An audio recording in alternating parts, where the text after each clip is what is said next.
কর্তৃত্ববাদী যে শাসন বিদায় নিয়েছে তার যিনি প্রধান শেখ হাসিনা, প্রকৃত বহুদলীয় বহুমাত্রিক গণতন্ত্রের যে পথ চলা সেটাকে নিশ্চিত করা সম্ভব। আমরা রাজনৈতিক বিবেচনায় আমার কাছে মনে হয় যে একটু বেশি সময় এটা হলো, বেশি সময় চাওয়া হচ্ছে বা বলা হচ্ছে। তথাপিও সেনাবাহিনীর প্রধান এটা আলোচনা করেছেন তত্ত্বাবধায়ক সরকারের সাথে। তো এই একটি গুরুত্বপূর্ণ বিষয়, যেহেতু আলোচনা করেছেন, এটা তো আলোচনার বিষয়। আমার মনে হয় দলের আনুষ্ঠানিকভাবে এই ব্যাপারে ঊর্ধ্বতন নেতৃবৃন্দ আলোচনা করে কোনো মতামত দেবে। তবে এটা সেনাবাহিনীর প্রধান এবং প্রধান উপদেষ্টার মধ্যে এই আলোচনা হতেই পারে, এবং এটা যে একবার খুবই লম্বা সময় সেটাও বলবো না। তবে আরেকটু নির্বাচনের তালিকা আরেকটু তাড়াতাড়ি হলে পরে আমার মনে হয় যে জনগণের মধ্যে এই সরকার, অন্তর্বর্তী সরকারের প্রতি যে আস্থা এবং যে বিশ্বাসটা দেওয়া হয়েছে সেটা আরও বেশি মজবুত। এটা প্রকৃত গণতন্ত্রের যে অগ্রযাত্রা, সেই অগ্রযাত্রা আরও বেশি অব্যাহত থাকবে।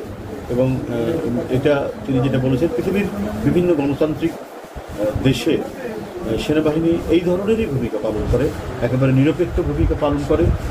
রাষ্ট্রের একটি প্রতিষ্ঠান হিসেবে তারা তাদের যে প্রাতিষ্ঠানিক দায়িত্ব, সেই দায়িত্ব পালন করে। এটা তো এক্সিকিউটিভ ব্রাঞ্চ, যেটা নির্বাহী বিভাগ, তার অধীনস্থ। জনগণ যাকে নির্বাহী বিভাগের প্রধান করবেন বা নির্বাহী বিভাগ তৈরিতে জনগণের মতামতটাই তো প্রধান। অর্থাৎ যে রাজনৈতিক দল সংখ্যাগরিষ্ঠ আসন পাবে তারাই তো সরকার গঠন করবে। সরকারটাই তো হচ্ছে নির্বাহী বিভাগ।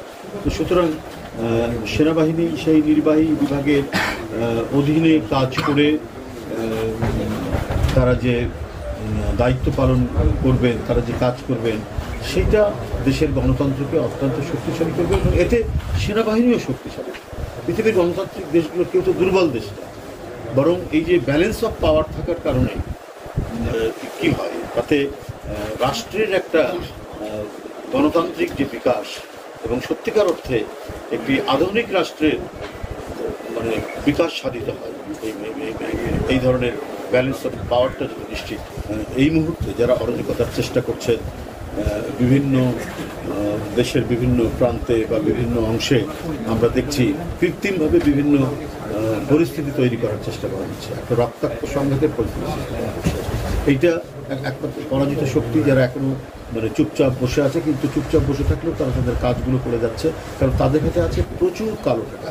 এই কালো টাকা তারা ব্যবহার করছে এবং করে এই অস্থিতিশীলতা তৈরি করে তারা তাদের যে অভীষ্ট লক্ষ্য, সেই অভীষ্ট লক্ষ্যে পৌঁছতে চায়।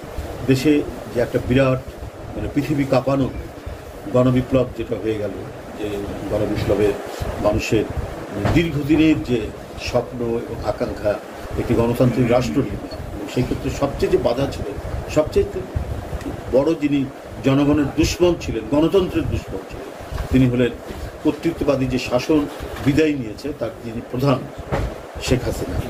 তো শেখ হাসিনার পতনের মধ্যে দিয়ে যে সম্ভাবনাগুলো তৈরি হয়েছে যে আমরা সত্যিকার অর্থেই একটি মানে গণতান্ত্রিক রাষ্ট্র বিনির্মাণ করতে সক্ষম হব।